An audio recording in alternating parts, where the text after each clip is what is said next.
The last bus. The incident occurred 6 months ago, during the period when our company was experiencing its worst financial performance. My workplace is located in the city center's software park. Although the compensation in the IT industry is quite good, it comes at the cost of endless busyness. Every day requires an early start and late finish, leaving no room for respite. The company is approximately 10 kilometers from my residence, and under normal driving conditions, it takes less than half an hour to reach. However, the daily morning rush hour can make this time frame highly uncertain, and in case of traffic congestion, it may take up to an hour. Therefore, I would wake up promptly at 6:30 a.m. each day, engage in morning routines, have breakfast, and leave at 7:10 a.m. Listening to the radio during the 30-minute drive, I would usually be at the office by 7:45 a.m., providing a buffer of 45 minutes before the official start of the workday. Being an extremely punctual person, I tend to be somewhat neurotic about time. In the fast-paced world of the internet industry, time is synonymous with profit, and every minute and second cannot be easily wasted. However, this intense sense of time awareness consistently impacted my life after work. Even during the evening commute home, I would feel anxious amidst the traffic, constantly checking the clock to calculate the time I would reach home, despite having no urgent tasks upon arrival. Even when socializing with friends over drinks, I would be preoccupied with thoughts of what time I would get home and whether it would affect my work the next day. At bedtime, I had to place my phone far from the bed, or else I would suffer from insomnia due to repeatedly calculating how many hours of sleep I had left. During this period, the market underwent changes, and the several products our company worked on failed to generate profits. As the person in charge of one of these projects, I naturally felt concerned. Gradually, I began to experience headaches, lack of focus, and a worsening temper. One day at the office, I erupted at my subordinates, and though I regretted it afterward, I found it challenging to control my emotions. Unexpectedly, while driving home in this negative state, I ended up tailing the car in front of me on the bridge. Our city has a river running through its center, and this bridge is a vital passage connecting the north and south sides. The regular evening rush hour already created significant traffic, and my impromptu tailing only worsened the congestion. The cacophony of car engines and constant honking surrounded me as onlookers gathered around the scene, creating a commotion. If not for the traffic police maintaining order, I might have been completely engulfed by the uproar. It was during this chaotic moment that I noticed the silhouette. As my gaze moved beyond curious faces to the outside world, I unintentionally caught sight of a conspicuous white figure, an elderly person with flowing white hair. Facing away from the crowd, he leaned against the railing, looking beyond the bridge, appearing detached from the surrounding noise and chaos. After managing to clear the traffic jam and the dispersal of onlookers by the police, I arrived home both physically and mentally exhausted. The immediate concern was the need to send the car for repairs, and the upcoming days posed a significant commuting challenge. After searching online for the fastest alternatives, I discovered I would need to take a bus to the bridge, then walk to the end of the bridge to catch the subway. This would take an additional half an hour compared to driving, disrupting the well-maintained schedule I had adhered to for years.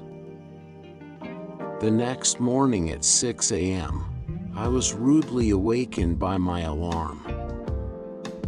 In a haze, I rushed through my morning routine, grabbed the keys, and walked downstairs only to remember that the car was not there. Panicking, I sprinted to the bus stop, took the crowded bus to the bridge, ran to the end of the bridge, and then took the subway to the office. Gasping for breath throughout the journey, I thought, this is truly life-threatening. A few more days of this, and I might as well die commuting to work. After a lackluster day at work, I wearily embarked on the journey back home. Getting off the subway and walking onto the bridge, I encountered the elderly man again in the middle of the bridge, in the same posture and expression. Approaching him, I asked, "How is it today?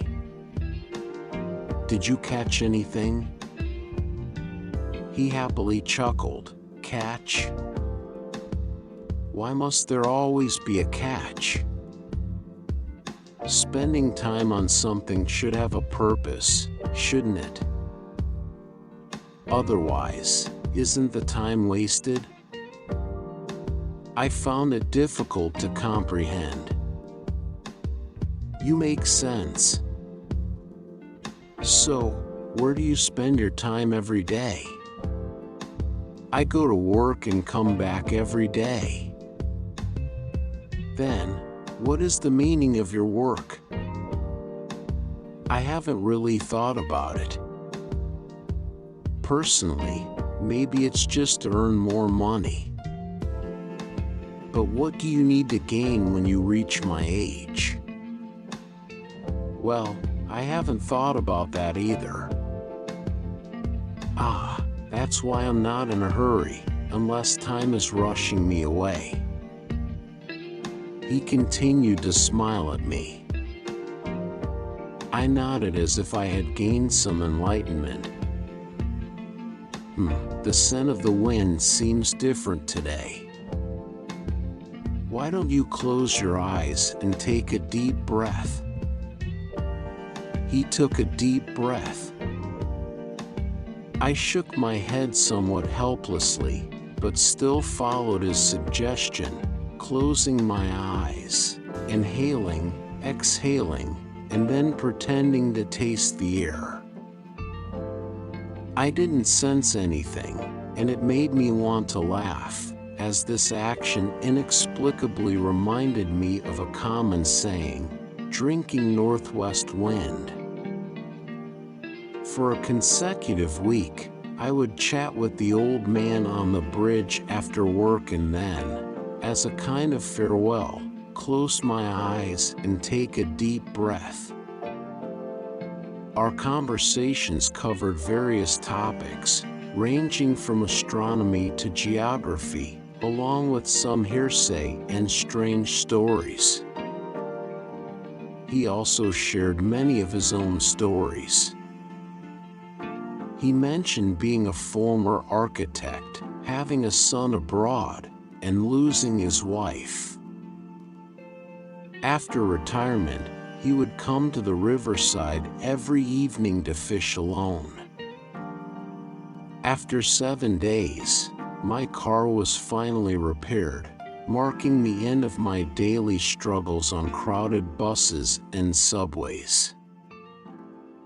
On that evening, driving to the bridge after work, I intentionally parked at the bridge's entrance, wanting to chat with the old man again in the middle of the bridge.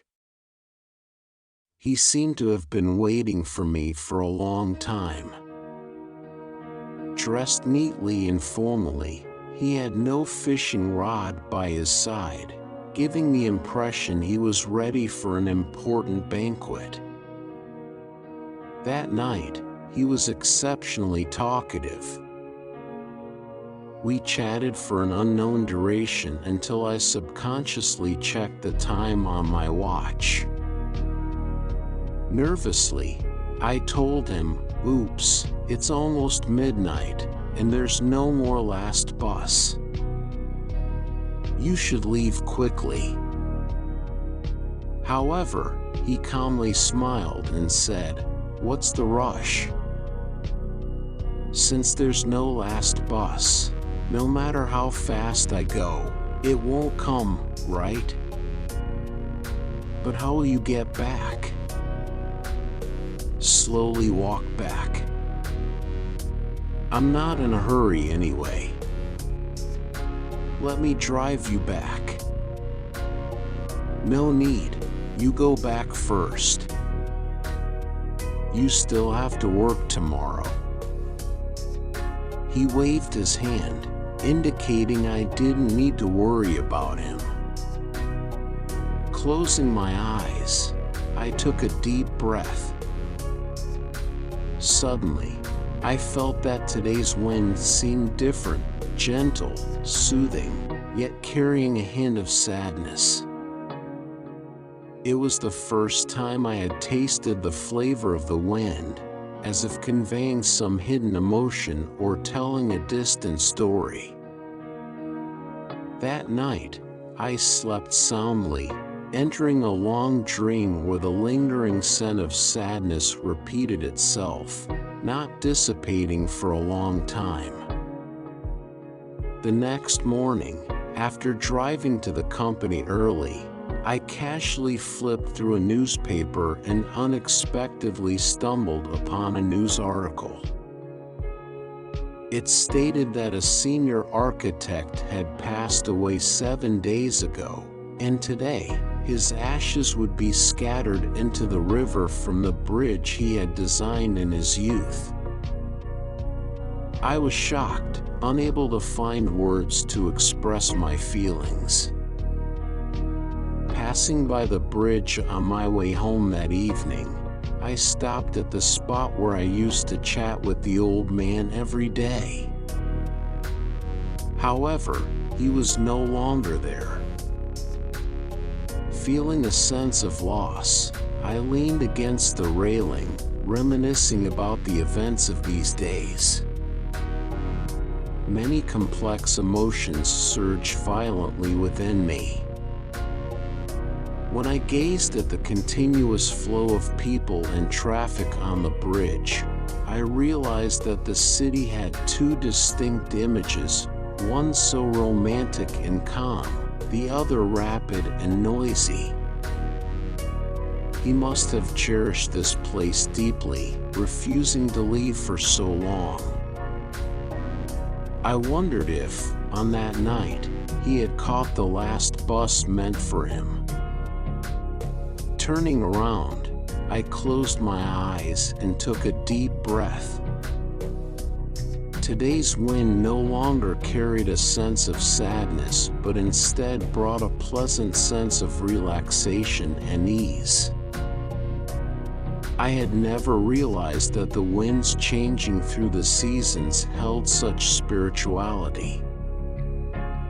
As for the length of this period, I was no longer willing to calculate. After all, there would come a day when time would no longer matter to us. Many people spend their entire lives striving to attain everything in this city, yet inevitably succumb to the fate of being forgotten by it. Emulating his posture, I leaned against the railing, squinting my eyes, waiting quietly, just like waiting for a last bus that would never arrive.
Sa